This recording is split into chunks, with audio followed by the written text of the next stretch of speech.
Moïse acheva l'ouvrage. Alors la gloire de l'Éternel remplit le tabernacle. Exode 40, 30, 34. Et la gloire de l'Éternel se lève sur toi. Ésaïe 61. Dans le lieu très saint, il n'y avait aucune lumière naturelle. Si Dieu n'avait pas accompli sa promesse et fait sa demeure là, le sanctuaire serait resté dans une totale obscurité. Mais Dieu avait dit, c'est là que je me rencontrerai avec toi, du haut du propitiatoire, entre les deux chérubins placés sur l'arche du témoignage, Exode 25, 22. Mettant sa confiance dans cette parole, Moïse accomplit le plan divin à la lettre, et dans Nombre chapitre 7, verset 89, nous lisons qu'il entendait la voix qui lui parlait du haut du propitiatoire placé sur l'arche du témoignage entre les deux chérubins. Ainsi Moïse fut fidèle comme serviteur sur toute sa maison. Hébreux 3, 5. Penchons-nous sur l'histoire d'Étienne. Il fut traduit devant le Sanhédrin et des accusations étaient portées contre lui. C'était maintenant au tour d'Étienne de parler. Tous ceux qui siégeaient au Sanhédrin ayant fixé les regards sur Étienne, son visage leur parut comme celui d'un ange. Étienne répondit, le Dieu de gloire apparut à notre père Abraham, acte 6.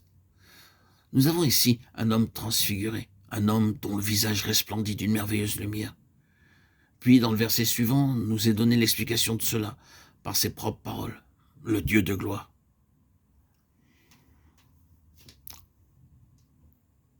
Dans le livre des Actes, au chapitre 7, verset 55, il est confirmé à nouveau qu'Étienne était rempli du Saint-Esprit et fixant les regards vers le ciel, vit la gloire de Dieu. Notez que cette transfiguration, cette gloire est révélée dans un homme appelé pour être un serviteur. Cela vient à la fin d'une vie, quoiqu'elle fût courte dans ce cas, au service du Seigneur et de son Église. Et souvenez-vous aussi que ce service était du moins pour commencer un ministère prosaïque et ordinaire. Aussi, il est évident que ce n'était pas la personne d'Étienne ou même son histoire qui rendait ces hommes ainsi en colère. C'était la puissance de Dieu manifestée maintenant d'une manière nouvelle, qui leur causa de la crainte. Ils portèrent contre lui de fausses accusations, mais son visage brillait, ce qui est juste le contraire de ce que nous pourrions attendre. Ce sont les flatteries et non les critiques qui produisent habituellement cet effet. Ce qu'ils virent était contraire à la nature des choses.